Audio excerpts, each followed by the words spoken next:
ఈ ఉదయకాలపు వేళ వాక్యాన్ని వింటున్న మీకంతా నా హృదయపూర్వకమైన వందనాలు, దేవునికి స్తోత్రాలు. హల్లెలూయా. వందనాలమ్మ. హల్లెలూయా. మనము గమనించినట్లయితే బైబిల్లో ఆ, మనం చూస్తూ ఉంటాం దేవుని తోడుని గురించి అనేకమైన మాటలు. అలాగే ఉదయకాలాన నేను చెప్పాలనుకున్నది ఏంటంటే, దేవుని యొక్క తోడు ఒక వ్యక్తి జీవితాన్ని ఎలా మారుస్తుంది అనేది మనం బైబిల్ గ్రంథంలోనే ఒక శ్రేష్టమైనటువంటి బెస్ట్ ఎగ్జాంపుల్ చూడాలంటే, అలాగే మోషేని మనం చూసినప్పుడు మోషే మరి ఐగుప్తు నుండి మరి ఫరో యొక్క రాజకుమారునిగా అక్కడ పెంచబడుతూ ఆ తర్వాత తన జన్మ రహస్యాన్ని తెలుసుకున్నప్పుడు మరి ఏం చేశాడో మనకు తెలుసు. ఐగుప్తీయుడు ఇశ్రాయేలుడు ఇద్దరు గొడవ పడుతున్నప్పుడు వారిద్దరిని విడిపించిన సందర్భమైన అలాగునే ఐగుప్తీయుని చంపి ఇసుకలో పాతిపెట్టిన అనుభవాన్ని, వీటిని బట్టి అక్కడి నుండి పారిపోయి ఐగుప్తు నుండి పారిపోయి మిద్యానుకు వెళ్ళినటువంటి సమయం అది. ఆ సమయంలో ఒక బావి దగ్గర మరి కొంచెం అలసిపోయి బావి దగ్గరికి వచ్చినప్పుడు ఆ బావి దగ్గర మరి యవనస్తులైనటువంటి స్త్రీలతో మరి వేరొక మరి పురుషులు వాళ్ళిద్దరు కలబడి గొడవ పడుతూ ఉన్నప్పుడు మరి స్త్రీల పక్షంగా నిలబడి ఆ పురుషులతో యుద్ధం మరి కొంచెం వాళ్ళని కొంచెం దండించి వీళ్ళని వాళ్ళ చెరలో నుంచి విడిపించినటువంటి సందర్భాన్ని మనం చూస్తాం. ఆ సమయంలో వాళ్ళంతా కూడా మరలా త్వరగా వారి యొక్క గొర్రెలకి నీళ్లు పెట్టేసి చాలా త్వరగా వాళ్ళు ఇంటికి వెళ్ళిపోతారు, ఆ ఆడపిల్లలంతా కూడా. అప్పుడు వాళ్ళ నాన్న ఇంటికి వెళ్ళిన తర్వాత, ఏంటమ్మా ఎంత త్వరగా ఈరోజు చాలా త్వరగా వచ్చేసారు ఇంటికి అని అడుగుతాడు. అడిగినప్పుడు వాళ్ళు చెప్తారు జరిగిన సంభవాన్ని. నాన్న, ఈరోజు మాకు నీళ్ళ దగ్గర గొడవ వస్తూ ఉంటుంది కదా ప్రతిరోజు, కానీ రోజు ఎవరో ఒక ఆయన కొత్త అయినా మా పక్షాన వచ్చి మా కొరకు వాళ్ళతో కొంచెం ఫైట్ చేసి మొత్తానికి మా కోసం మంచిగా నీళ్ళు ఇప్పించాడు, అందుకే మేము త్వరగా రాగలిగామంటే వాళ్ళ నాన్నగారు అంటారు, మరి అతనికి ఏమైనా థ్యాంక్స్ చెప్పారంటే చెప్పాం. మరి అతను ఏడి అని చెప్పి అడిగినప్పుడు, నాన్న మేము తొందరలో వచ్చేసాం కానీ అతన్ని ఇంటికి తీసుకుని రాలేదు అని ఆ కుమార్తె చెప్పడం జరుగుతుంది. వాళ్ళంతా కూడాను ఆ సమయంలో వాళ్ళ నాన్న అడుగుతాడు, అతను ఎవరు, మన పేరు కనుక్కున్నారంటే పేరు మేము కనుక్కోలేదు. అలాగే అతను ఏ ఊరు వాడు, ఎలా ఉన్నాడు ఏంటి అని అడిగితే వాళ్ళు చెప్తారు, మన ఊరు వాడైతే కాదు, అది కూడాను ఐగుప్తీయుని వల్లే కనబడుతున్నాడు, మన ఊరు వాడైతే కాదని చెప్పినప్పుడు మరి వాళ్ళ నాన్నగారు ఏం చేస్తారంటే, మరి ఆ యొక్క స్థలానికి మరలా వాళ్ళంతా అతను వెళ్ళి చూసినప్పుడు అతను ఆ బావి దగ్గరే ఉండటం జరుగుతుంది మోషే. ఆ సమయంలో మోషేని మరి ఇత్రో అనే ఆ వ్యక్తి అడుగుతాడు, నీ పేరేంటి, అలాగే మీకు నాన్నగారు ఉన్నారా, అమ్మ ఉందా, అక్క ఉందా, చెల్లుందా, ప్రతిదీ కూడా అతన్ని అడుగుతూ ఉన్నాడు. అడుగుతున్నప్పుడు మోషే ఒకటే చెప్తాడు, నాకెవ్వరూ లేరు, నాకెవ్వరు ఏ వ్యక్తి కూడా నాకు తోడుగా లేరు, నేను ఏకాకిని, ఎవరు కూడా నాకు లేరు అని ఆ సమయంలో మోషే చెప్పడం జరుగుతుంది. అంటే ఒక్క మాటలో చెప్పాలంటే ఇతనికి ఎవ్వరి తోడు కూడా లేదు, ఏ నరుని తోడు కూడా అతనికి లేనట్టుగా మరి ఒంటరివాడిగా మిగిలిపోయాడు మోషే. ఆ సమయంలో మనం చూస్తాము, ఏ తోడు లేని అతనికి మామగారే తోడయి, మామే ఏం చేస్తాడంటే మామ నిలబడి తన కుమార్తె అయినటువంటి సిప్పోరాని అతనికి ఇచ్చి వివాహం చేసినట్లుగా మన బైబిల్ గ్రంథంలో చూస్తాం. హల్లెలూయా. అంటే ఏ తోడు లేని ఆ వ్యక్తి జీవితంలో ఆమె తోడుగా నిలిచే విధంగా మామగారు ఎవరో తెలియని వ్యక్తి తన కుమార్తెనిచ్చి వివాహం చేసినట్లు గల కారణం, ఇతనికి తోడెవ్వరూ లేకపోయినా ఇతనికి ఆ సమయంలో తోడై ఉన్నది దేవుని యొక్క మహాకృప, అతనికి తోడై ఉన్నది కనుక అతని జీవితంలో అట్టి అద్భుతం జరిగినట్లుగా మనం చూస్తాం. కానీ అతని జీవితంలో ఎవరి తోడు కూడా లేని అతని జీవితంలో ఒక దినాన అంటాడు కదా దేవునితో, మోషే నాతో నీ సన్నిధి వస్తుంది, నా సన్నిధి నీకు తోడుగా ఉంటుంది అని అంటే, మరి ఆ సమయంలో ఆ సన్నిధి మోషేకి తోడై మరి అతని జీవితాన్ని ఎలా మలుపు తిప్పింది, ఎలాగా ఆ సన్నిధి అతనికి తోడై ఉన్నప్పుడు, సన్నిధి అంటే దేవుడే కదా, తోడై ఉన్నప్పుడు దేవుని యొక్క తోడు అతని జీవితాన్ని ఎలా మార్చింది అని మనం చూస్తే, మరి ఎప్పుడైతే తోడు లేని వానికి దేవుడు తోడై ఉన్నాడో, ఆ తోడై ఉన్న దేవుడు ఇతరిని ఎలా చేశాడంటే తోడే లేని వ్యక్తిని లక్షల మందికి మరి ఆశీర్వాద కారణంగా చేయడమే కాకుండా దేవుని తోడుని లక్షల మందికి ఇతను పంచి ఇచ్చినట్లుగా మరి మనం బైబిల్ గ్రంథంలో చూస్తూ ఉన్నాం. హల్లెలూయా. అంతేకాకుండా మనం చూస్తూ ఉంటాము, లక్షల మంది ప్రజలు కేకలు పెడుతూ ఉంటారు, భయంకరమైన ఉగ్రత మా మీదకి వస్తుంది.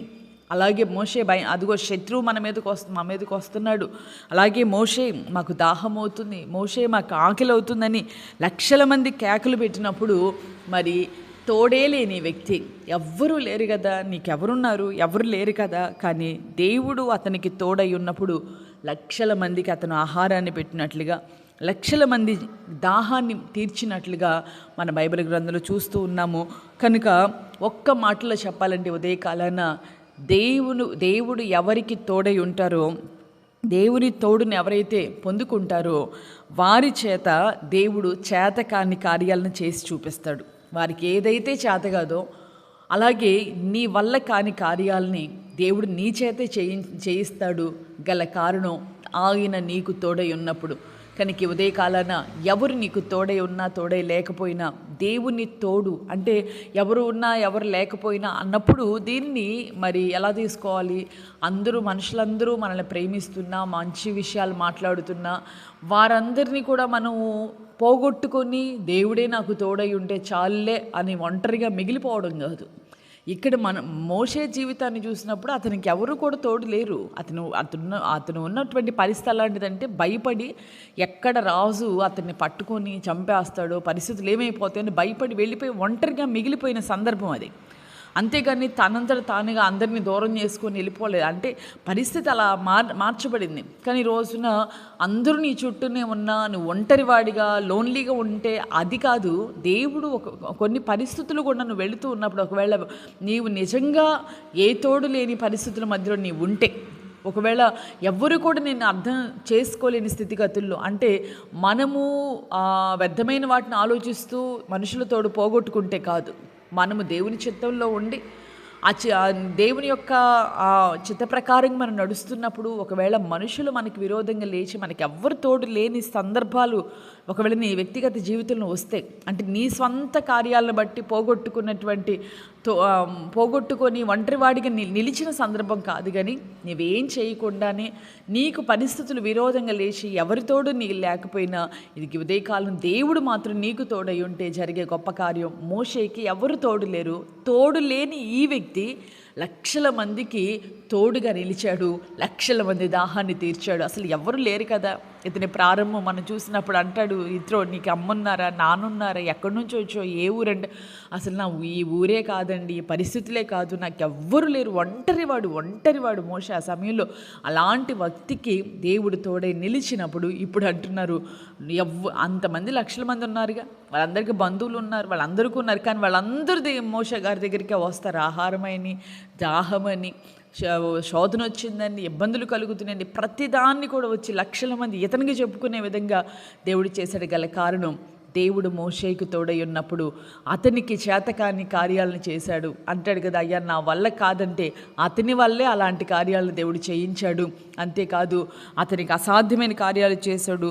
అతనికి వల్ల కాని కార్యాలు, చేతకాని కార్యాలు అతని ద్వారా చేయించి లక్షల మందికి అతనినే దేవుడు ఆశీర్వాదకారణంగా మార్చినప్పుడు ఈ ఉదయకాలం దేవుడి నీ జీవితాన్ని మరి తప్పనిసరిగా ఆశీర్వదించలేడా? దేవుడు నీకు తోడై ఉంటే అలాంటి కార్యాలు నీ జీవితంలో జరగవా? ఆయన నిన్న నేడు నిరంతరం ఏకరీతిగా ఉన్న దేవుడు కదా. ఆయన శక్తిలో మార్పు లేదు.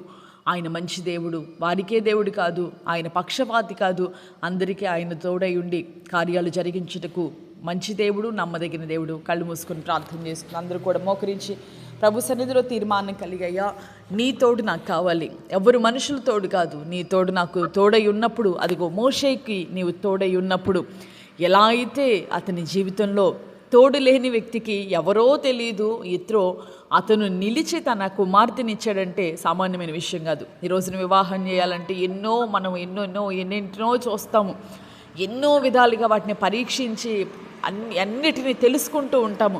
కానీ ఆ రోజున యిత్రోకి ఎలాంటి మనసు కలిగిందంటే ఏమీ ఆలోచించలేదు. తను చక్కగా తన కుమార్తెనిచ్చి అతను ఎవరో తెలియదు, కానీ గల కారణం అతనికి దేవుడు తోడై ఉన్నాడు గనుక. కనుక ఉదయకాలాన నీ జీవితంలో అలాంటి అద్భుత కార్యాలు, ఆశ్చర్య కార్యాలు మన పట్ల దేవుడు చేయాలి అని అంటే మనకు తోడై ఉండాల్సింది దేవుని కృప. ఆయన మనకు తోడై ఉండాలి. కళ్ళు మూసుకొని ప్రార్థన చేస్తున్నాం. పరిశుద్ధుడా, ప్రేమాస్వరూపి, నిత్య ఆశ్రయ దుర్గమా, ఈ ఉదయకాలపు వేళ అయ్యా నీవు తోడై ఉన్నప్పుడు ఒక వ్యక్తి జీవితం ఎలా మలచబడుతుందో మీరు మాతో నాయన చాలా తేటగా మీరు మాతో మాట్లాడుతూ వచ్చారు.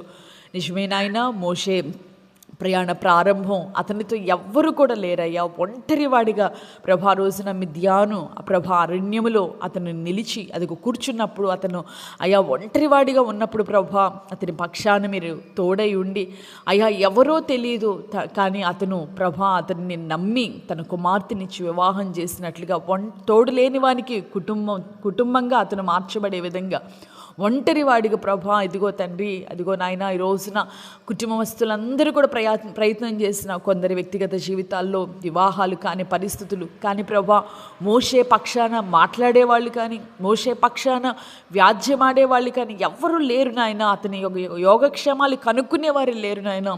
అయ్యా ఇదిగో కనీసం పట్టెడు అన్నం పెట్టేవాళ్ళు లేరు, దాహమిచ్చేవాళ్ళు లేరు.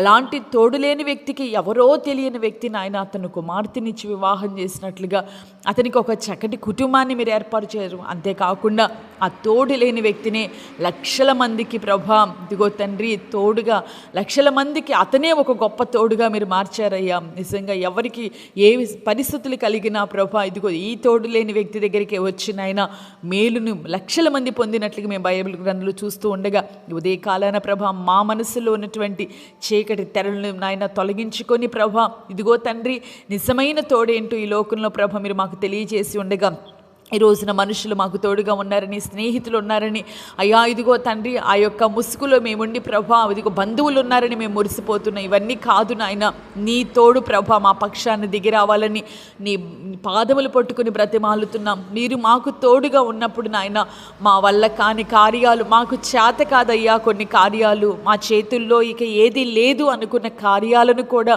మీరు మా పక్షాన చెయ్యాలి అని అంటే ప్రభా మనుషుల యొక్క అండ కాదు, మాకు మీ తోడు కావాలని ఉదయకాలమే కోరుకుంటూ ఉన్నాం. ఈ రోజున మీరు మాకు తోడుగా ఉండి మా పక్షాన్ని ఈ రోజున నీ బిడ్డలు ఎక్కడికి వెళుతున్నా ఏ కార్యంలో ప్రభా అయ్యా వారు నిలిచి సవాలుగా నిలిచి ప్రభా ఇదిగో నీ సన్నిధిలో ప్రార్థిస్తూ ఉన్నా ఎక్కడ నిలిచినా కూడా నాయన అక్కడ మనుషుల దయ వారి మీదకి దిగి వచ్చినట్లుగా అద్భుతాన్ని జరిగించమని ప్రార్థిస్తూ ఈ వాక్యమును ప్రభా నీ బిడ్డల జీవితాల్లో అయ్యా కార్యము చేయనట్లుగా అద్భుతాలు జరిగించమని ప్రార్థిస్తున్నాను. ఇది నాన్న పెళ్లి రోజులు పుట్టినరోజు జరుపుకున్నటువంటి బిడ్డలందరినీ కూడా మీరు రెండారులుగా దీవించమని అయా ఈ దినమంతా కృపాక్షేమాలను నీ బిడ్డలకు దయచేయమని ప్రార్థిస్తూ యేసు నామములో అడిగి వేడుకొనుచు ఉన్నాను తండ్రి, ఆమేన్. దేవుడు నిశ్చయంగా ఈ దినమంతా మీకు దేవుడు తోడై ఉండి ఈ రోజున మీ జీవితాల్లో మీరెక్కడ నిలిచినా మీ మీద మనుషుల దయ ఆయన మీకు దయచేసి మీ కార్యములన్నిటిలో ఆయన సఫలతను నా దేవుడు దయచేయునుగాక. ఆమేన్, ఆమేన్. అంతేకాకుండా నా దేవుడు మిమ్మల్ని అనేకులకు ఆశీర్వాద కారణంగా అనేకులకు తోడుగా నా దేవుడు మిమ్మల్ని ఆశీర్వదించునుగాక. ఆమేన్.